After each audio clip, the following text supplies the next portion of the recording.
안녕하십니까. 이번 시간은 일반화학 첫 번째 시간입니다. 챕터 1 기초 개념에 대해서 전반부 말씀을 드릴 겁니다. 그래서 오늘은 이제 이 시간에는 그 물질과 그다음에 물질의 성질, 물질 종류, 분류, 그리고 여러 가지 측정에 대한 측정의 단위, 측정 자체에 대해서 배우게 될 것 같습니다. 그러면 보도록 하겠습니다. 강의 노트 여러분들 다 갖고 계시죠? 강의 노트, 렉처 노트 우리 여러분 컴퓨터 상에서 렉처 노트 오른쪽에 왼쪽인가요? 여기가 오른쪽에 나오죠? 오른쪽에 여러분들 중심으로 오른쪽에 있는데 그걸 보셔도 되겠지만 프린트를 해서 여러분들이 보시는 게 더 좋을 것 같습니다.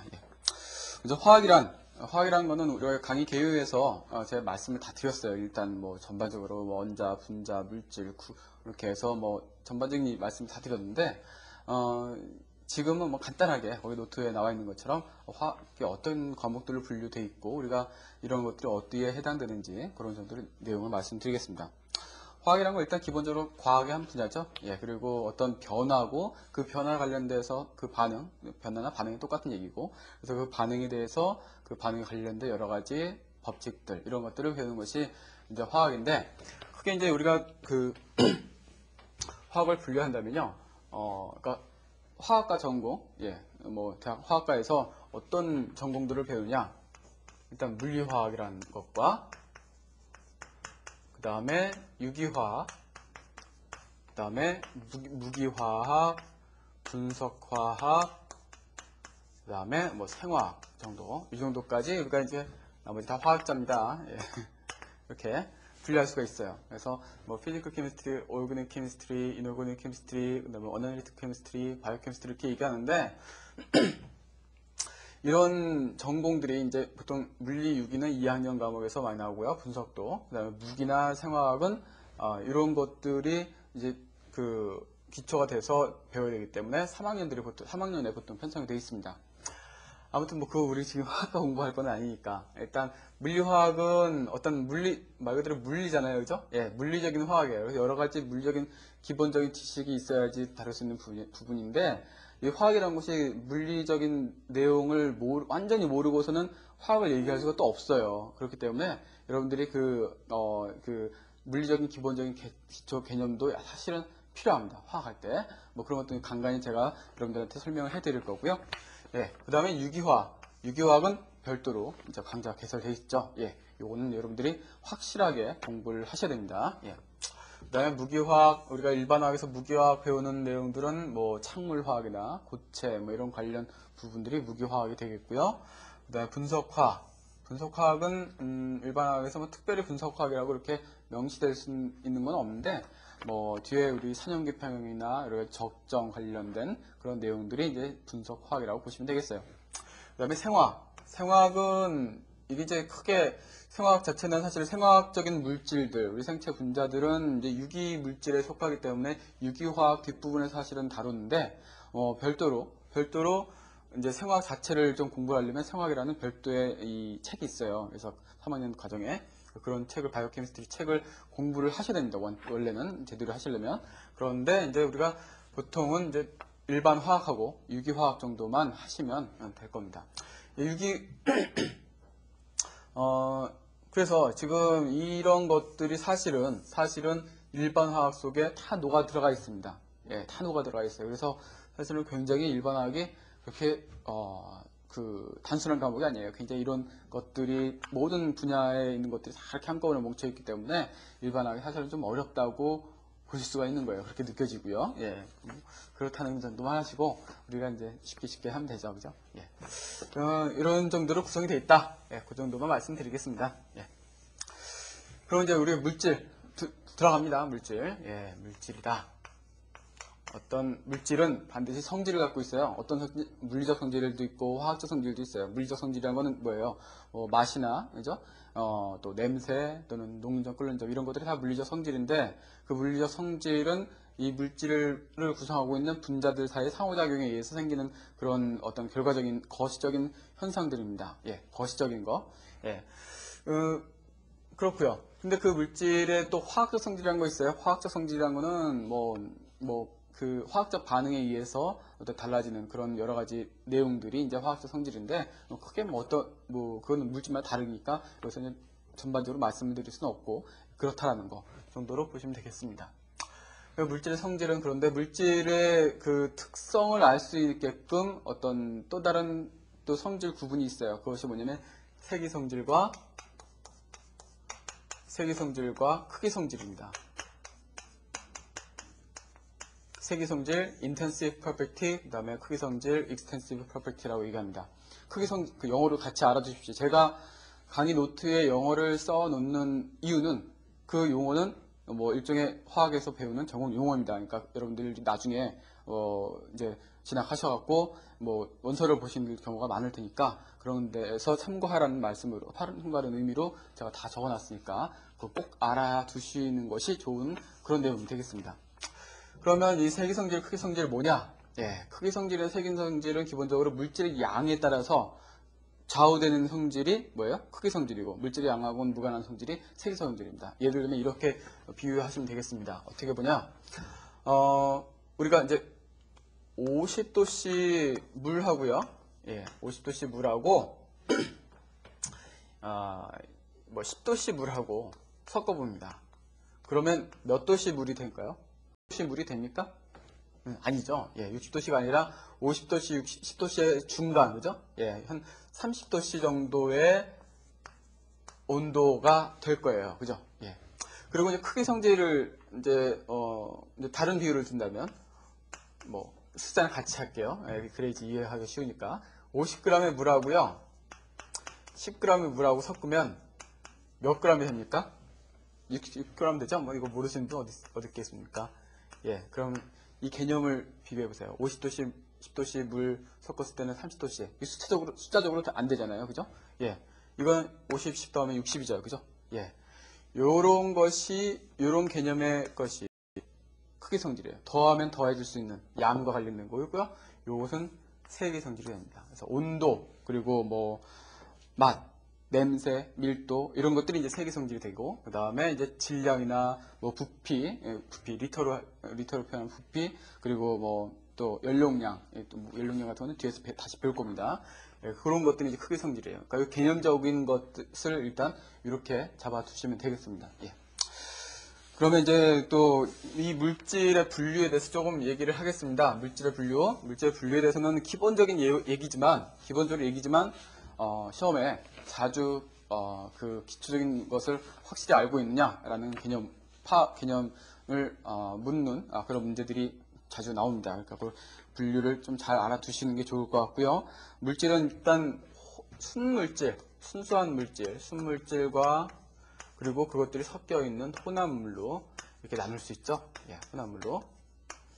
그 다음에 이 순물질은 원소냐, 아니면 그 원소 한 가지로 되어 있느냐, 원소 두 가지 이상이 으로 되어 있는 화합물이냐, 이렇게 나눌 수 있고요. 그 다음에 혼합물은 이게 그 섞여있는, 혼합물이라는 건 믹스처라고 얘기하는데, 믹스처, 화합물은 컴파운드라고 얘기합니다. 예. 그러니까 혼합물인데 이게 섞여 있는데 균일하게 섞여 있느냐, 균일 혼합물. 그 다음에 그렇지 않느냐, 불균일 혼합물, 이렇게 얘기할 수 있습니다. 호모지니어스, 헤테로지니어스, 믹스처라고 얘기합니다. 예. 그 용어는 여러분들 보시는 뭐 다른 이 규제 내용에 보시면 아마 영어로 돼 있을 거예요. 참고하시면 되겠고요. 이렇게 나뉘어진다, 분류가 된다. 그래서 얘가 그 노트에 다 나와 있습니다. 얘로 나와 있는 것들 내용들을 보시고 정리를 해두시면 되겠습니다. 그건 제가 일일이 말씀은 안 드릴게요. 그래서 이제 이런 것들을 우리가 이제 분류하는 방법들이 있어요. 어떻게 분류하느냐? 기본적으로 이제 그 원소하고 화합물, 거기 노트 나와 있죠? 예, 한번 보십시오. 원소는, 연소 생성물이, 종류가 하나의 원소로 되어 있으니까 연소시키면 한 가지 물질밖에 안 나와요. 예. 그러나 화합물 같은 경우는 이제 이거 두 가지 원소 이상이 되어 있는 거니까 여러 가지, 그 연소 생성물이 생길 수 있다라는 거죠. 예, 그렇게 해서 우리가 구별을 할 수 있다라는 거고, 그 다음에 이제 화합물과 혼합물 자체에 비교를 한다. 그러면 이제 거기 표에 있죠. 화합물, 혼합물, 뭐 성분비가 일정하냐, 일정하지 않냐. 예, 그 다음에 녹는 점, 끓는 점, 이런 물리적 성질들, 성분 분류하는 방법들이 뭐 물리적 방법에 의해서 하냐, 뭐 화학적 방법에 의해서 하냐. 그런 것들이 이제 뭐 분류하는 방법이 되겠습니다. 예, 뭐 그 정도의 내용을 보시면 되겠고요. 거기 순물질과 혼합물의 예로 물과 소금물 예가 나와 있습니다. 이거 내용 보시면 이해하실 수 있으리라고 생각이 되고 이제 넘어가도록 하겠습니다. 그 다음에 이제 거기 동소체란 말이 나옵니다. 동소체, 동소체. 왜요? 원소가 똑같은 물질이라는 얘기예요. 그죠? 원소가 똑같다는 건 예를 들면 O2나 O3나 예, 이렇게 요즘은 2002년 해갖고 뭐예요? 공이학번을 뭐라고 그래요? 산소학번이라고 그러더라고요. 예, 산소학번이라고 그러고 뭐 이제 올해 2003년 딱 되면은 이게 뭐예요?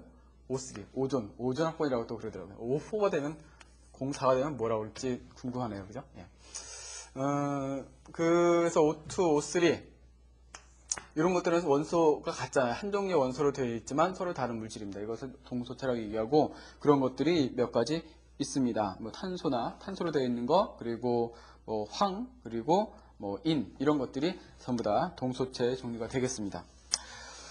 그러면 이제 우리가 구체적으로 뭐 어떤 물질인데 물질을 정의를 한다면 물질을 정의한다면 이 물질이라는 거는 뭐냐면 이제 분필 있잖아요. 그죠? 분필 이거 질량이 있을 거 아니에요. 그죠? 질량이 있고 또 나름대로 부피가 있습니다. 예, 그래서 질량 플러스 부피를 갖고 있는 모든 것을 다 물질이라고 얘기해요. 예.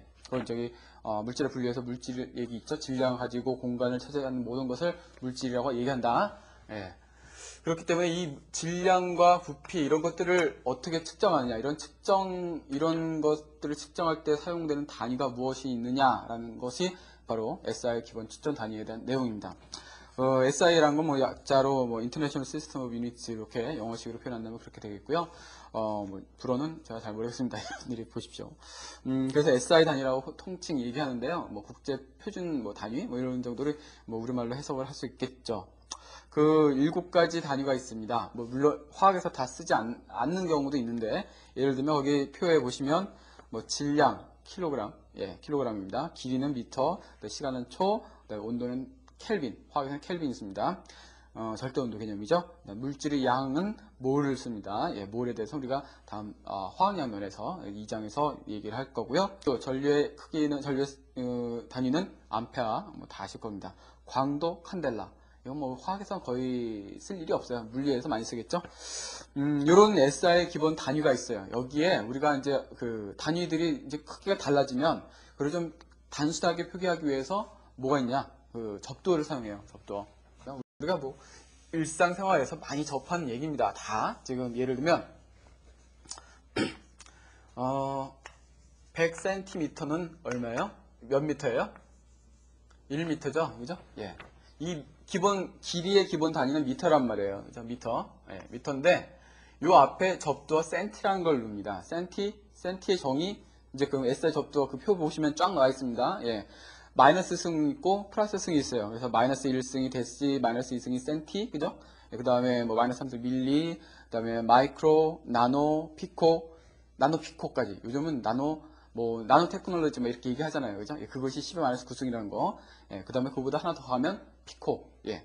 그리고 이제 fem토, 아토 이렇게 하는데, 예, 18승까지 나와 있네요. 3승 단위죠. 그러니까 미국 기준이니까 3승 단위로 이렇게 될 거예요. 그 다음에 이제 플러스 승으로 되어 있는 거는 뭐예요? 그냥 10의 1승, 데카, 요원이 표기가 DA를 표현한다는 것만 조금 주의를 해주시면 될 것 같고, 그 다음에 10의 2승은 헥토, 그 다음에 킬로미터, 10의 3승이죠? 예, 그다음 킬로그램, 10의 3승 그램이죠? 예.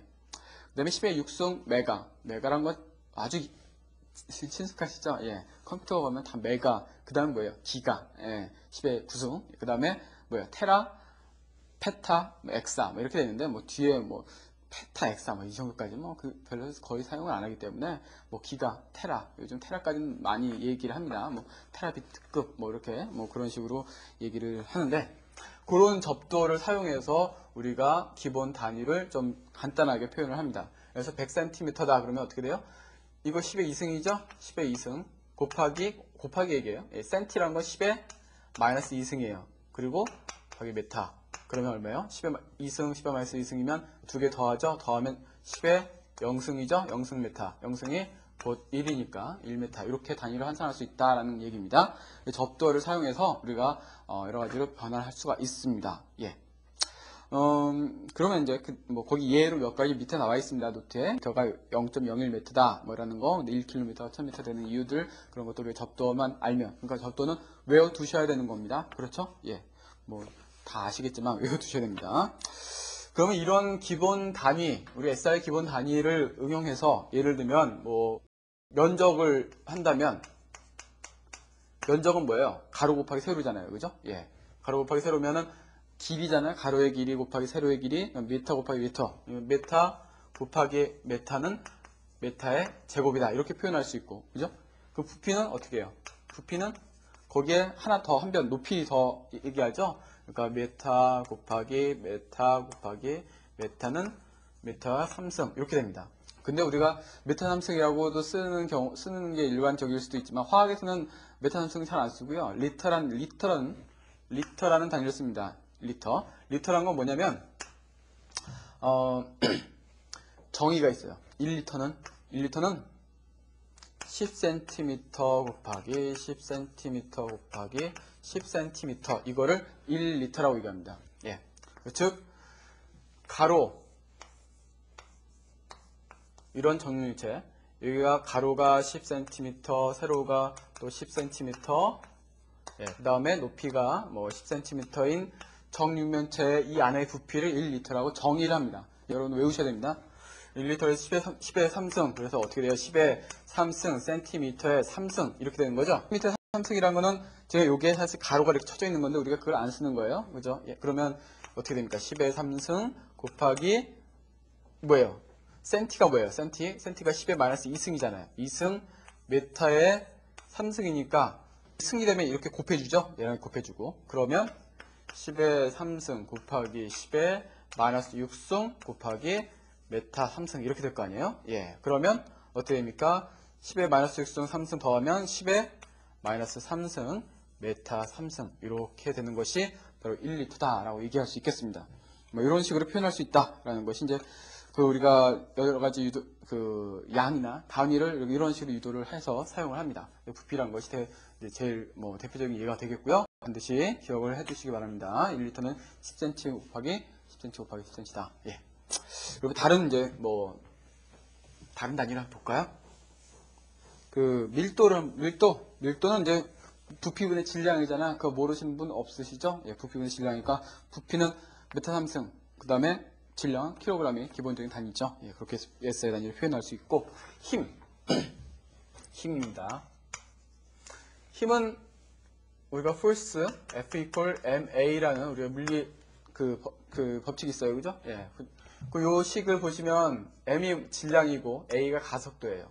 그러면 질량의 단위는 킬로그램이에요. 킬로그램 곱하기 가속도. 가속도라는 거는 시간에 따라서 속도가 어떻게 변하느냐라는 걸 나타내는 건데, 그죠? 예, 시간에 따라서 시간 단위가 세크, 초. 시간에 따라서 속도가 어떻게 변하느냐, 속도를 표시해야 되거든요. 그 속도라는 건 뭐예요? 속도 또는 속력. 예, 요 개념은 약간 다릅니다. 속도라는 것은 크기하고 방향이 있는 벡터 값이고, 그 다음에 속력이라는 건 그냥 스칼라 값이에요. 이렇게 어떤 값만 있는. 그러면 구분 안 하고 그냥 쓸게요. 그래서 속도는 어떻게 해요? 시간에 따라서 얼만큼 이동을 했느냐, 그죠? 예, 이동한 거리를 이렇게 표현합니다. 그래서 세크분의 미터예요. 그럼 여기 세크분의 메타를 집어넣으면 되죠? 이게 속도니까. 그리고 정리하면 킬로그램 퍼 메타 세크 제곱 마이너스 제곱이죠? 마이너스 제곱 이렇게 되는 겁니다. 그러면 요 단위를 우리가 뭐라고 얘기하냐면 뉴턴이라고 표현을 합니다. 뉴턴, 1뉴턴. 이것이 1뉴턴의 단위예요. 1kg의 어떤 질량을 갖고 있는 물질을 1m의 가속을 가질 때 그때 가해지는 힘의 양을 1뉴턴이라고 얘기를 합니다. 뉴턴의 단위라는 거. 그 다음에 힘 다음에 뭐가 있습니까? 압력, 프레셔는 어떻게 계산하냐? 압력이라는 정의를 일단 여러분이 알아셔야 돼요. 압력의 정의는 단위 면적당 받는 힘이에요. 예, 단위 면적은 A로 표현하죠. area, 그죠? A, R, E, A 맞나? 아니죠. 여기서 REA 써야죠. 예. 일단 받는 힘, 그죠? 제가 이렇게 손바닥 해서 꼭 누르면 거기 압력을 가하는, 어이구, 소리가 나네. 압력을 가하는 거예요. 그죠? 그것을 이제 단위 면적단. 제가 요 면적에 대해서 힘을 가했거든요. 예, 그거를 압력이라고 얘기합니다. 그러면 힘의 단위 뉴턴이죠? 예. 에어리어, 면적은 어떻게 해요? 가로 곱하기 세로, 미터 제곱이죠? 미터 제곱입니다. 이거 풀어서 쓴다면 어떻게 돼요? 뉴턴 퍼 미터 제곱이라고 이렇게 하는데, 뭐 풀어서 굳이 이거 뉴턴을 요거 집어넣어서 정리해서 표현하면 거기에 노트에 나오는 것처럼 1kg per 메타 세크 제곱이 되는 겁니다. 예, 그렇게 되고 요것을 우리가 압력의 단위 파스칼로 표현합니다. 1뉴턴 per 메타 제곱을 1파스칼이라고 얘기해요. 파스칼이라고 얘기하고 우리가 쓰는 화학 쓰는 압력 단위는 파스칼을 잘 안 쓰고 뭘 쓰냐면 ATM, 기압. 왜냐면 우리가 실험이나 화학은 여러 가지 반응들, 실험을 기초로 하는 학문인데 그것이 보통은 이런 실험실이나 뭐 이런 데서 이루어지는 건데 거기에는 기압이 작용할 거 아니에요. 그죠? 그래서 ATM 기압 단위로 표현합니다. 그래서 1 ATM은 101.32 kilo 파스칼이 이렇게 정의가 됩니다. 이건 외우셔야 돼요. 예, 외워두시기 바랍니다. 그 다음에 이제 마지막으로 에너지. 예, 에너지는 크게 두 가지 정도로 종류로 생각할 수 있어요. 뭐가 있냐면 일과 열 전부 다 에너지의 종류입니다. 에너지 뭐 여러 가지 종류, 빛 에너지도 있고 뭐 여러 가지 많이 있잖아요. 근데 에너지는 기본적으로 일과 열, 우리가 화학에서 많이 쓰이는 거는 일하고 열입니다. 나중에 우리 화학 연력학에 가면 많이 접하게 될 거예요. 둘 다 에너지라는 거 기억을 해두시기 바랍니다. 그러면 우리가 이제 물리적으로 일의 정의가 있어요. 일을 work라고 하고요. 이거를 어떻게 합니까? 얼만큼의 힘을 가해서 얼만큼 이동을 시켰냐. D, distance, 거리에 대해서 작용한 힘을 곱한 값이 그것이 일의 값이 됩니다. 예. 힘 뭐예요? 단위? 뉴턴. 그다음에 distance, 거리 미터죠? 예. 뉴턴 메타를 뭐라고 정의하냐? 줄로 정의합니다. 줄. 예. 일의 단위는 줄이에요. 기본적으로. 뉴턴 메타가 1뉴턴의 힘을 갖고 1m만큼 움직이게 했다. 그러면 그만큼 일을 했다는 얘기예요. 즉 뭐예요? 이런 뭐 분필 지우개를 이렇게 밉니다. 예, 제가 밀어요. 물론 이제 여기 바닥이 있다고 가정하세요. 예, 바닥이 있다고 가정하고 밀면 제가 가하는 힘이 있잖아요. 그죠? 그리고 얘 분필 지우개에 이동한 거리가 있을 거 아니에요. 그죠? 예, 그러면 그만큼 제가 일을 했고 그거의 얘기는 다르게 얘기하면 제가 갖고 에너지를 썼다는 거예요. 뭐 많이 쓰진 않겠지만 사용이 되는 겁니다. 그러니까 에너지의 개념이다. 일. 근데 그리고 열도 에너지라고 그랬는데 그러면 열을 갖고 일을 할 수가 있어요. 그거 뭡니까? 뭐 증기기관차나 이런 것들은 막 불 때 갖고 달리잖아요. 이제 허브 영화 같은 거 보면 뭐 그런 개념으로 생각하시면 되겠어요. 그럼 열은 보통 이제 칼로리 단위거든요. 칼로리. 예. 그거를 줄로 바꿀 수 있어요. 예. 1칼로리는 4.184 줄이 됩니다. 예. 이건 줄의 실험에 의해서 생긴 그 결과니까 요 환산인자도 됩니다. 1칼로리는 4.184 줄 또는 약해서 4.2 줄 반올림해서요. 그렇게 표현이 됩니다. 그러니까 힘, 압력, 에너지에 대해서 정의 확실하게 기억을 해두시고요. 이 전부 다 화학에서 많이 쓰이는 단위니까 여러분들이 정의 확실하게 머릿속에 기억을 해두시고 넘어가셔야 됩니다. 지금 우리가 일장에서 배우는 모든 것들은 앞으로 이제 이후에 진행될 모든 화학 강의에 대해서 꼭 필요한, 이걸 모르면 얘기할 수 없는 그런 부분들입니다. 그러니까 여러분들이 이걸 정리 안 해놓으시면 물론 웬만한 분들은 다 아시겠지만 그래도 쉽다고 또 안 하고 그러면 이런 거 예를 들어서 이거 유도해봐라 그러면 못 하실 거 아니에요. 그죠? 예. 그러니까 그런 것들 유념을 하셔갖고 다 기억을 해 두셔야 되겠습니다. 예. 그러면 이제 이런 측정 단위를 다 배웠어요. 예. 단위 뭐 길이 어떻게 하고 이런 것들 다 배웠습니다. 거기에 대해서 어떤 단위가 유도되었는지 뭐 다 얘기를 했는데, 그러면 이제 우리가 뭘 얘기를 하냐면 어떤 특정 행위에 대해서 결과적인 것들을 얘기를 좀 해보겠습니다. 예를 들면 이렇게 예를 들죠. 이런 관역이 있어요. 조금 삐뚤지만 관역이 있습니다. 관역이 있는데 뭐 혹시 여기 여자분 말고 남자분들 군대 갔다 오신 분도 여기 이제 수강하실 텐데 지금 강의 듣고 계실 텐데 그럼 쏘잖아요. 총, 그죠? 총 쏘면은 여기 중심이니까 여기 맞든가, 그죠? 여기 맞을 수도 있고, 여기 맞을 수도 있고, 또 여기 맞을 수도 있고, 그죠? 여기 맞을 수도 있고, 예. 이렇게 맞을 수도 있습니다. 그죠? 막 분산돼서. 그러면 이제 혼나죠. 0.4 하는데 이렇게 개판을 하면 혼나는데, 그럼 보세요. 그러니까 그, 중심에 맞아야지 원칙인데, 이게 너무 분산됐어요. 좀, 이것을 우리가 용어로 뭐라고 얘기하면 정밀하지 않다. 예, 정밀하지 않다라고 얘기합니다. 이렇게 값들이 이렇게 어디 특정 0점 조정할 때 뭐 예를 들면 여기 이렇게 집중적으로 이렇게 돼 있다 그러면 요거 그대로 이렇게 가운데 몰리게끔 해서 이동을 시킬 수 있는데 여기 한쪽에 이렇게 몰려 있다 그러면 요 몰려 있는 거하고 이렇게 흩어져 있는 거하고 비교했을 때 얘는 우리가 측정했을 때 그 결과가 정밀하지 못해요. 그러니까 어떤 한 가지 기준값, 그것이 참값이든 아니든 상관없는데 그 값에 이렇게 모여있지 않고 막 분산되어 있어요. 그러면 정밀하지 않은 거예요. 예. 정밀하지 않고 얘는 정밀해요.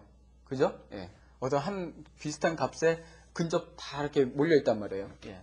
정밀도 갖고는 그렇습니다. 정밀도 우리가 뭐라고 얘기하냐면 뭐 프리시즌이라고 얘기합니다. 영어로. 그 다음에 정확도에 대해서 얘기를 했는데 예를 들면 이제 여기 이제 중심에 이렇게 있는 거하고 얘하고 정밀도는 서로 비슷한데 정확도 면에서는 이게 중심 쪽에 있으니까 정확도가 높은 거죠. 정확도라는 것은 그러니까 기준이 관역 중심 참값, 어떤 참값과 또는 그 참값에 가장 가까운 값에 이 값들이 몰려 있을 때 그것을 정확하다라고 얘기할 수 있습니다. 그래서 뭐 정확하게 이제 그 노트 내용에 보시면 뭐 이렇게 용어로 표현해서 설명을 해드렸으니까 개념적으로 이렇게 되고요. 예, 그래서 정밀도 한번 읽어보면 측정의 재현 정도, 그죠? 여러 번 측정했을 때 어떤 하나의 값을 그러니까 비슷한 그 근사 값들이 얼마나 많이 얻어지냐 이거에 따라서 이제 정밀도라고 얘기하고 그것이 이제 참값 또는 가장 가능성이 높은 값에 이렇게 일치할 경우 그럴 경우 정밀도, 정확도라고 얘기를 합니다. 지금 이제 제가 관역 얘기 나온 것이 이제 예제에 거기 보시면 네 가지 예제가 있는데 우리가 그거 갖고 정밀도, 정확도 얘기할 수 있겠습니다. 1번 같은 경우 보면 어떻게 돼요? 관역에서 많이 벗어났죠? 벗어났는데도 1번과 2번을 비교해 볼게요. 먼저 1번, 2번 비교해 보면 1번은 관역에서 1번, 1, 2번 전부 다 관역에서 벗어났는데 1번은 좀 이렇게 흩어져 있고, 그죠? 예. 그다음에 2번은 좀 이렇게 모여져 있습니다. 예. 그렇기 때문에 1번은 둘 다 정확도는 낮아요. 예, 그죠? 정확도 참값 그 관역 중심에서 벗어났을 때 정확도는 낮고 정밀도 면에서는 1번과 2번과 비교했을 때 2번 정밀도가 높아요. 그죠? 예, 한쪽에 모여 있으니까. 그럼 3번, 4번 정확도 높습니다. 그래서 3번은 정밀도가 떨어지고 4번이 정밀도가 높죠. 예. 그렇게 우리가 정확도와 정밀도의 개념 확실하게 알아두시기 바랍니다. 그러면 이제 우리가 이제 실제로 이제 어떤 길이나 이런 것을 측정할 때 측정하는 방법이 이렇습니다. 어떻게 하냐? 그러면 자를 갖고 일단 어떤 물질을 길이를 측정한다고 해보죠. 예.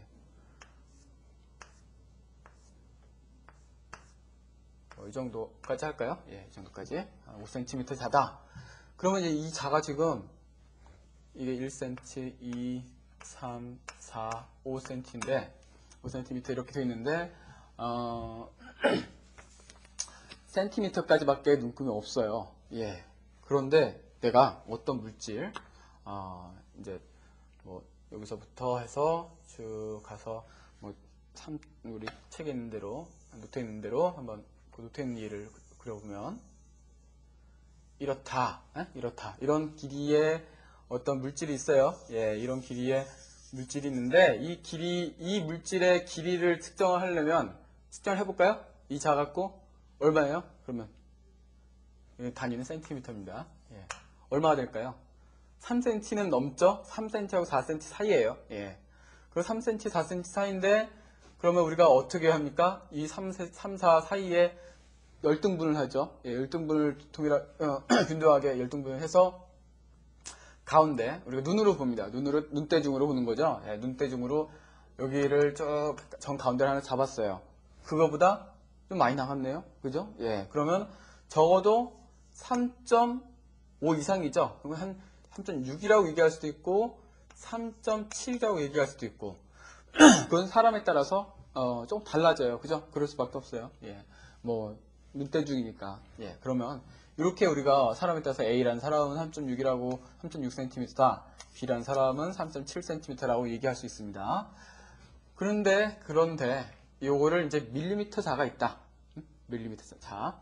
밀리미터자가 있어서 이제 눈금을 줬습니다. 예. 여기가 0.5다. 하고, 그 다음에 하나, 둘, 셋, 넷, 다섯. 이렇게 됐어요. 그럼 이럴 경우는 A가 이제 측정을 했어요. 그러면 요 길이는 여기 보시면 약 6보다 조금 6과 7 사이에 있어요. 그러면 3.6까지는 확실하고, 그죠? 그 다음에 6하고 7 사이를 또 굉장히 작지만 열등분을 해보는 거죠. 눈대중으로. 했을 때 이게 반이 되냐, 아니면 뭐 6, 4로 보는 사람도 있고, 어떤 사람은 3.6, 뭐 5로 보는 사람도 있고, 뭐 6, 6으로 보는 사람도 있고, 뭐 이건 뭐 사람에 따라 좀 다르죠. 이 눈대중이. 그럼 보면은 이제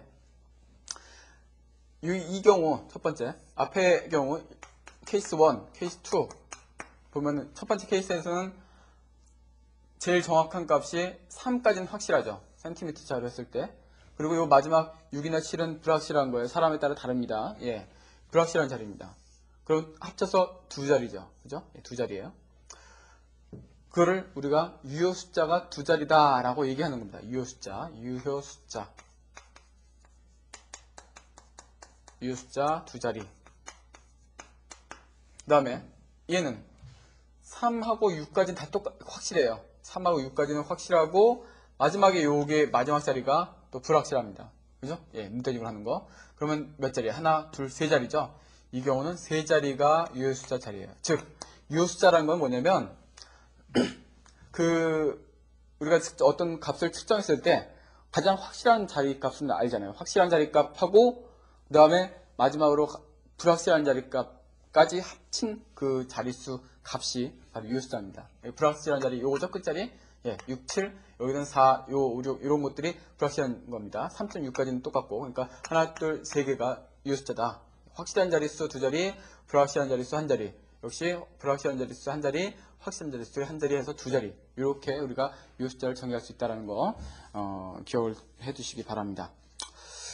이것이 이제 기본적인 그 유효 숫자 자릿수 파악하는 방법이고요. 이 유효 숫자를 갖고 우리가 지금 길이 하나만 쟀으니까 그런데 뭐 면적이나 부피가 재려면 이렇게 길이 측정한 게 값이 2개 또는 3개가 있을 거 아니에요. 그죠? 예, 그걸 어떻게 그럼 우리가 할 수 있느냐라는 건 얘기가 있습니다. 이 얘기를 해봐야겠죠?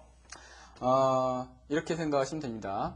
이제 기본적으로 3.6이고 플러스 3.64다. 이렇게 더했다. 그 다음에 3.6하고 3.64하고 곱했다. 예. 그러니까 더하기 빼기의 경우는 똑같고요. 처리하는 게. 곱하기 나누기 하는 게 또 처리하는 방법이 똑같아요. 더하기 빼기에는 어떻게 기준하냐면 소수점 이하 자릿수를 기준합니다. 그것이 작은 거. 얘 소수점 이하 자리 한 자리죠? 얘는 소수점 이하 자리 두 자리죠? 어떤 게 작아요? 이거 한 자리짜리가 작은 거죠? 그래서 요거에 나온 값을 계산을 해보면 이거 얼마예요? 한번 해볼까요? 4고 2고 7.24가 되잖아요. 되면 소수점 한 자리가 기준이에요. 그러니까 소수점 요 2까지 2에 있는 자리 요 자리까지 딱 잘라야 돼요.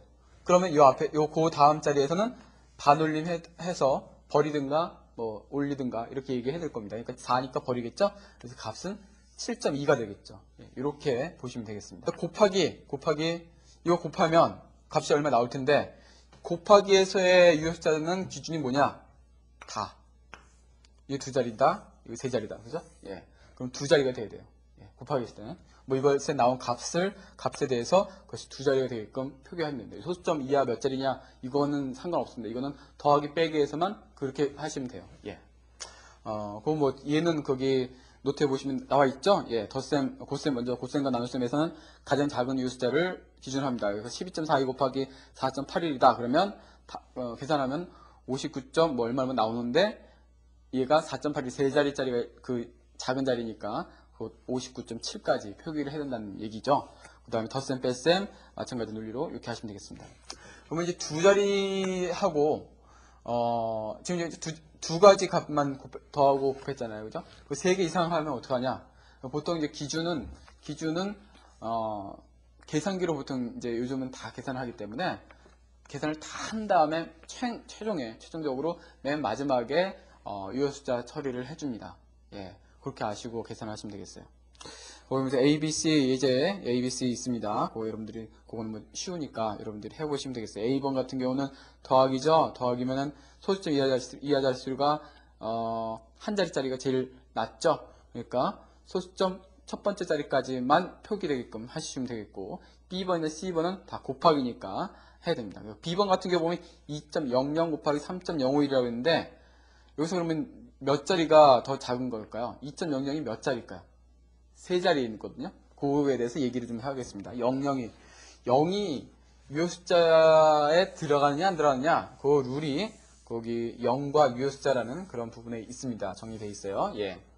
뭐 지우죠. 예. 먼저 뭐 예를 들면 50.00이다 이렇게 되면 0과 아닌 숫자, 0이 아닌 숫자들 사이에 있는 모든 0은 사실은 다 유효 숫자예요. 네. 그 다음에 0.00이다. 그러면 0이 아닌 숫자 앞에 나와 있는 0이 아닌 숫자가 여기 나와 있고, 나머지 0들은 전부 다 유효 숫자가 아니에요. 네. 그 다음에 0.0020이다. 그럼 앞에 0이 아닌 숫자 이 앞에 있는 것들은 전부 다 유효 숫자가 아니지만 0이 아닌 숫자 뒤에 있는 0은 다 유효 숫자예요. 그렇기 때문에 얘는 지금 유효 숫자가 두 자리예요. 얘는 유효 숫자 한 자리, 얘는 유효 숫자가 하나, 둘, 셋, 넷, 다섯 자리. 이렇게 됩니다. 그래서 0의 위치에 따라서 그 0이 유효 숫자일 수도 있고 아닐 수도 있으니까 그 룰은 0이 유효 숫자에 들어가냐 안 들어가냐, 그 룰은 여러분들이 기억을 해 두셔야 되겠습니다. 그 다음에 마지막으로 이제 예를 들어서 200이다. 그럼 이것은 이 소수점이 있을 때는 기준이 이렇게 되는데, 소수점 없는 상태에서 이게 확실한지 안 확실한지는 우리가 알 수 없어요. 그래서 정확하게 이런 경우는 소수점으로 표시해 갖고 얘가 유효 숫자인지 아닌지 표기를 해야 됩니다. 그렇기 때문에 예를 들어서 이게 세 자리다, 유효 숫자 세 자리짜리다. 그러면 어떻게 해요? 뭐 이렇게 하면 되겠습니다. 2.00 해서 세 자리를 만들어요. 세 자리죠? 예. 곱하기, 그럼 여기에 200이 되려면 어떻게 돼요? 100을 곱해야 되죠? 예, 100을 곱하면 10의 2승이죠. 예. 이렇게 표기해버리면 됩니다. 예. 이렇게 되면 세 자리예요. 그럼 예를 들어서 이게 이제 뭐, 그럼 한 자리다 그러면 0.2 곱하기 10의 얼마예요? 3승이죠? 3승을 곱해야 되죠? 그러면 200이 되는 거죠? 이렇게 표기를 하게 됩니다. 이렇게 표기하는 방법을 과학적 표기법이라고 얘기해요. 과학적 표기법이라고 얘기합니다. 과학적 표기법. 그래서 여기서는 이제 0보다 크고 10보다 작은 그런 값으로 표현하고, 여기는 이제 10의 몇 승 이렇게 표기를 해서 표현하는 것이 과학적 표기법입니다. 이렇게 해서 그 0에 대해 0이 유효숫자인지 아닌지 그렇게 얘기를 할 수가 있겠고요. 그 다음에 이제 우리가 이런 그 여러 가지 특정 단위가 있어요. 단위들이 있는데 그 단위들을 우리가 환산할 수가 있습니다. 단위들이 예를 들면 무슨 얘기냐?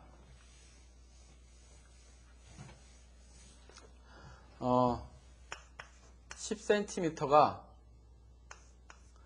몇 메트냐? 이런 경우에요. 예, 단위 환산. 뭐 이 다른 예도 많겠지만 일단 뭐 쉬운 걸 해보죠. 그럼 우리가 이걸 어떻게 하냐면 센티미터와 미터의 관계를 나타내는 어떤 하나의 인자, 팩터를 우리가 알고 있으면 돼요. 그리고 환산 인자, 뭐 인버전 팩터, 컨버전 팩터 뭐 이렇게 얘기를 하는데, 그러면 센티미터와 미터의 관계 우리가 알고 있죠? 1m는 100cm다. 알고 있죠? 예. 그러면 센티미터 약분되고 계산되죠. 그러면 10에 뭐예요? 마이너스 1승 메타가 되겠죠. 이렇게 표현합니다. 예. 그럼 이제 요거 하는 방법을 좀 얘기를 다시 좀 구현을 하면, 이게 이제 환산 인자예요. 환산 인자. 예. 뭐 이건 여러 가지 경우입니다. 뭐 예를 들면 우리가 잘 안 쓰지만 인치를 뭐 센티미터로 한다든가 인치를 미터로 표현한다든가 뭐 이런 식의 뭐 1cm, 1인치가 뭐 2.54cm다 뭐 이런 관계들이 있는데 그런 것들을 다 소용이 되는 거예요. 그러면 이제 보시면 센티미터 우리가 지금 구하려는 게 뭐예요? 미터죠? 그럼 구하려고 하는 걸 위로 쓰고요. 그 다음에 없애려고 하는 것을 밑에 씁니다. 분자에. 이렇게 써서 계산하면 요거 약분되고 요거 최종적으로 그 계산식의 맨 마지막에 분자가 바로 곧 우리가 얻고자 하는 그러한 값이 됩니다. 예. 이러한 논리는 우리가 이제 2장에서 배울 화학 양론 계산할 때 그대로 사용이 됩니다. 그러니까 요거 우리가 전에 이제 고등학교 때나 아니면 뭐 이상하게 배우신 분들 보면은 이제 비를 한단 말이에요. 비를 예를 들면 이렇게 하는 거죠. 10cm다 x 몰라요? 이걸 x미터다.